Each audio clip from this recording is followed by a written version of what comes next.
दोस्तों आशा करता हूं कि आप लोग बिल्कुल ठीक होंगे। स्वागत करता हूं आपका आपके YouTube चैनल आर्ट्स की दुनिया पर। तो हमेशा की तरह मैं हूं आपका दोस्त और होस्ट प्रिवस सिंह। तो दोस्तों जो आज का वीडियो है उसमें आपसे बात करूंगा हिंदी सब्जेक्ट के बारे में। और आज की वीडियो में लेकर आया हूँ आपके लिए हिंदी सब्जेक्ट में जो आपका हिंदी साहित्य है उसका सिलेबस है, उससे रिलेटेड चीज़ों को डिस्कस करेंगे। तो साथियों वीडियो को पूरा देखिएगा। और ये वीडियो फर्स्ट ईयर वालों के लिए है, क्योंकि भाई होता क्या है कि 12th क्लास पास करने के बाद हम बहुत सारे लोग, कोई बीए करता है, कोई बीकॉम करता है, कोई बीएससी करता है, कोई इंजीनियरिंग करता है। तो कहीं ना कहीं दोस्तों बहुत सारा कन्फ्यूज़न होता है लोगों को।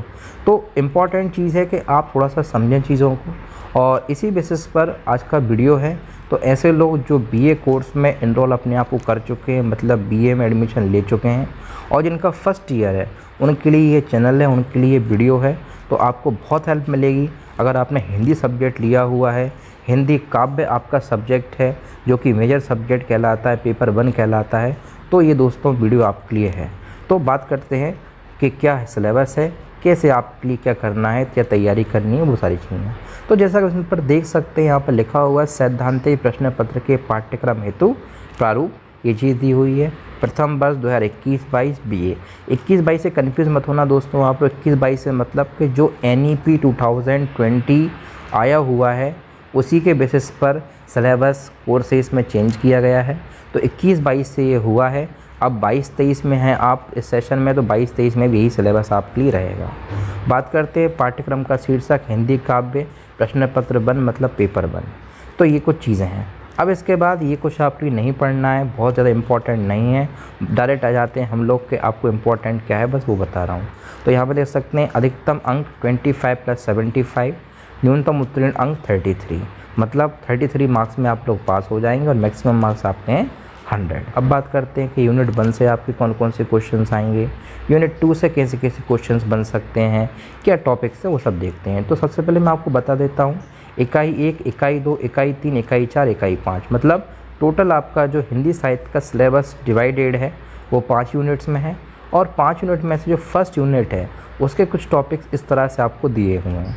जैसा कि आप देख सकते हैं स्क्रीन पर लिखा हुआ है इकाई 1 और भारतीय ज्ञान परंपरा के अंतर्गत हिंदी साहित्य के इतिहास की पृष्ठभूमि एवं प्रमुख कवि। तो ये आपके लिए विषय है, मतलब ये टॉपिक है। अब इसमें कई सब टॉपिक्स आपके लिए दे रहे हैं, जैसे दे रहे हैं आपके लिए कि हिंदी साहित्य के इतिहास की पृष्ठभूमि आपके लिए है। तो इसमें काल विभाजन एवं नामकरण, तो मतलब हिंदी साहित्य में काल विभाजन कैसे किया गया है और नामकरण को लेकर क्या बातें हैं। आदिकाल की सामाजिक एवं सांस्कृतिक पृष्ठभूमि क्या है हिंदी भाषा को लेकर। इसके बाद आदिकाल की काव्य धाराएँ एवं प्रवृत्तियाँ क्या हैं। देन आदिकालीन कवि कौन कौन थे, ये क्वेश्चंस आपके लिए दिए हुए हैं इकाई 1 से। ये हो गया। अब बात करते हैं इसमें 2.1। तो 2.1 में प्रमुख कवि। अब प्रमुख कवि में कौन कौन है तो आप देख सकते हैं जैसे गोरखनाथ, तो व्याख्या एवं समीक्षा, तो गोरखवाणी, शब्दी, तो पद संख्या 2, 4, 7, 8, 16, राग रामगिरी पद 10, 11। तो आपको जो दिया हुआ है यहाँ पर साथियों केवल वही पदों से क्वेश्चंस आपके लिए बनेंगे। इसमें हमने बिल्कुल क्लियर कर दिया है सो दैट आप कंफ्यूज ना हो। फिर उसके बाद 2.2 में चंद्र बरदाई जो हैं उनकी व्याख्या और समीक्षा। तो पृथ्वीराज रासो जो कि चंद्र बरदाई के द्वारा लिखी गई ये कृति है, उसमें 144, 145 और 146।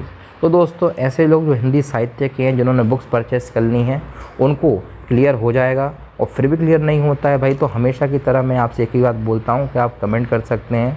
मैं बिल्कुल कोशिश करूँगा कि आपको यहाँ वहाँ से दुनिया भर से कुछ ना कुछ निकाल कर आपके लिए हेल्प कर सकूँ, आपके लिए मटेरियल प्रोवाइड कर सकूँ। बात करते हैं 2.3 विद्यापति, तो उनकी व्याख्या एवं समीक्षा। तो पदावली पद संख्या 149, 54, 55, 58। तो दोस्तों ये कवियों के नाम दिए हुए थे। और ये शुरू में आप देख सकते हैं भारतीय ज्ञान परंपरा के अंतर्गत हिंदी साहित्य के इतिहास की पृष्ठभूमि के बारे में ये चीज़ें आपके लिए पढ़नी है, ये टॉपिक्स पढ़ने हैं आई मीन, और यहाँ से क्वेश्चंस आपके लिए बन सकते हैं। बात करते हैं यूनिट 2 की। अब यूनिट 2 में कौन कौन से टॉपिक्स और कैसे कैसे क्वेश्चंस आ सकते हैं तो बहुत जल्दी से वो देख लेते हैं। तो भक्ति काल एवं प्रमुख कवि। तो दोस्तों हिंदी सब्जेक्ट पढ़ रहे हो और भक्ति काल के बारे में नहीं पढ़ रहे हो भाई तो क्या ही हिंदी पढ़ रहे हो। तो इसीलिए भक्ति काल से क्वेश्चन आपके लिए आ सकता है। तो भक्ति आंदोलन क्या है सबसे पहले तो आपके लिए यहाँ से क्वेश्चन बन सकता है। अब भक्ति आंदोलन दोस्तों एक बहुत बड़ा आंदोलन रहा, 13वीं 14वीं शताब्दी का ये आंदोलन रहा तो इसमें सामाजिक सांस्कृतिक पृष्ठभूमि क्या रही, काव्य धारा एवं प्रवृत्तियाँ क्या होती हैं। फिर उसके बाद आप समझते हैं जैसे कि जो हिंदी भाषा है, जो हिंदी साहित्य है, उसमें हम जब बात करते हैं भक्ति की तो निर्गुण भक्ति और सगुण भक्ति आती है। और दोस्तों इस निर्गुण भक्ति और सगुण भक्ति को शुरू करने वाले कुछ कवि रहे, तो इसलिए यहाँ पर आपके लिए पूछ सकते हैं पेपर में कि निर्गुण कवि कौन कौन से हैं प्रमुख और सगुण कवि कौन कौन से हैं। उसके बाद भक्ति काल की कुछ प्रवृत्तियाँ क्या हैं। फिर प्रमुख कवि में निर्गुण मार्गी पूछ सकते हैं आपसे। अब आपको ये तो बता दिया कि कवियों के बारे में पूछ सकते हैं, मगर इनमें से कौन कौन से कवियों के बारे में पूछ सकते हैं, आई मीन चांसेस कितने लोगों के हैं, तो यहाँ पर आपको नाम दिए हुए हैं। सबसे पहले आपको क्वेश्चन आएगा कबीरदास जी से, तो उनकी व्याख्या एवं समीक्षा।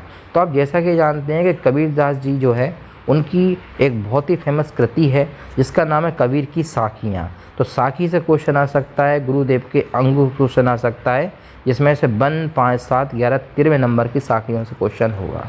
फिर बिरहा को अंग, इसका 4, 10, 12, 20, 23 से क्वेश्चन आएगा। फिर ये पद दिए हुए हैं आपके लिए दोस्तों, तो ये आप पढ़ सकते हैं।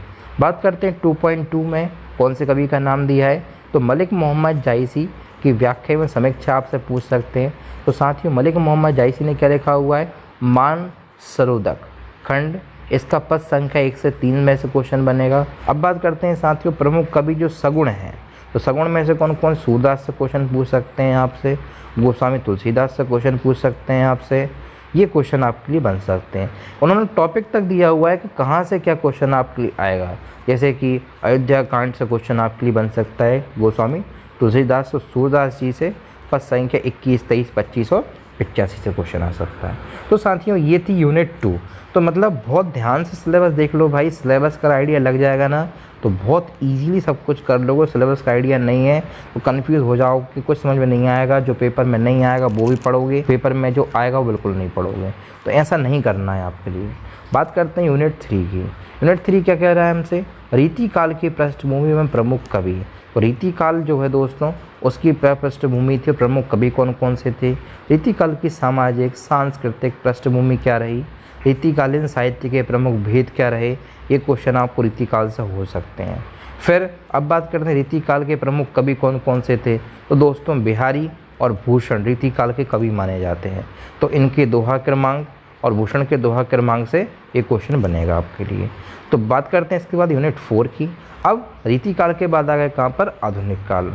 तो आधुनिक काल की पृष्ठभूमि क्या और उसके प्रमुख कवि कौन कौन से हैं, मतलब बिल्कुल क्लियर सा फंडा है भाई कि आपके लिए शुरू में दिया हुआ था भक्ति काल यूनिट 2 में, उसके बाद फिर आ गए यहाँ पर यूनिट 3 में रीतिकाल में। भक्ति काल में आपको 2 पार्ट में डिवाइड किया, कौन कौन से, सगुण और निर्गुण।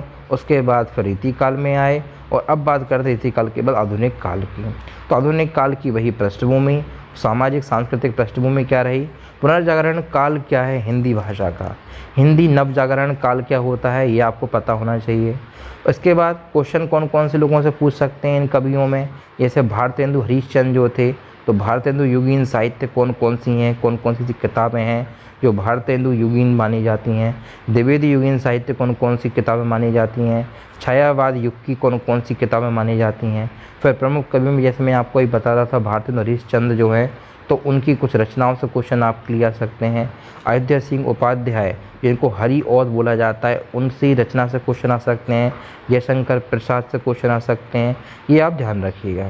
उसके बाद सूर्यकांत त्रिपाठी निराला, महादेवी वर्मा, ये दोस्तों ये सारे जो कहलाते हैं आधुनिक काल के कवि कहलाते हैं। उसके बाद छायावादोत्तर, मतलब कि छायावाद के बाद कौन सी काव्य धाराएँ आई ये आपके लिए पढ़ना है। तो मतलब उत्तर छायावाद क्या है, प्रगतिवाद साहित्य क्या होता है, प्रयोगवाद साहित्य क्या होता है, नई कविता, समकालीन कविता, प्रमुख प्रवृत्तियाँ, ये आपको पता होना चाहिए। इसके बाद कुछ प्रमुख कवि जो छाया उत्तरकालीन के कवि हैं, मतलब छायावाद के बाद आए, तो जैसे अज्ञेय हो गए, गजानन माधव, मुक्तिबोध हो गए, इनकी रचनाएं तक दी हुई हैं, केवल यहाँ से क्वेश्चन आप क्लिक करना है। नागार्जुन, धूमिल, ये आप ध्यान रखिएगा। तो मतलब आप समझ रहे हो ना साथियों कि ये पूरा आपका सिलेबस है हिंदी साहित्य का और ये आपका पेपर 1 है। तो मतलब ऐसे लोग जिन्होंने हिंदी को मेजर सब्जेक्ट लेकर रखा है भाई, उनके लिए ये पेपर होने वाला है। तो अच्छे से इसको कर लो आप, डाउट हो तो आप कमेंट करके पूछ सकते हैं। दुनिया भर का मटेरियल पड़ा हुआ है, साथ में आप कहीं से कुछ भी पढ़ सकते हो। बस इंपॉर्टेंट चीज़ है कि सिलेबस को नज़र में रखते हुए पढ़ना। तो दोस्तों ये था आज का एक शॉर्ट वीडियो सिलेबस के बारे में। आशा करता हूँ कि आपको वीडियो अच्छा लगा होगा। जो भी रिलेटेड आपके डाउट हों आप पूछ सकते हैं कमेंट करके। मिलता हूँ बहुत जल्द नेक्स्ट वीडियो में, तब तक के लिए जय हिंद, जय भारत।